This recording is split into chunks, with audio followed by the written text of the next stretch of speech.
Supreme কোৰ্টৰ order মতে আজি আমি এটা নতুন সিদ্ধান্ত ল'বলগীয়া হৈছে।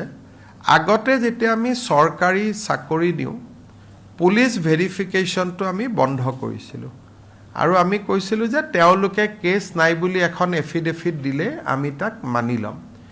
এতিয়া সুপ্ৰিম কোৰ্টে এটা জাজমেণ্ট দিছে যে চাকৰি দিওঁতে PVRখন খুজিব নালাগে, কিন্তু চাকৰি পোৱাৰ 6 মাহৰ ভিতৰত PVRখন দিব লাগিব আৰু তেতিয়ালৈকে চাকৰিটো প্ৰভিজনেল হৈ থাকিব। নমস্কাৰ বন্ধু বান্ধৱীসকল, আপোনালোকে এই ভিডিঅ'টো চাই আছে।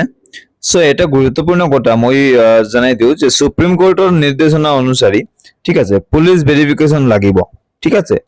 সো অৰ্থাৎ চাকৰি পোৱাৰ মানে 6 মাহৰ ভিতৰত ঠিক আছে PVRখন জমা দিব লাগিব।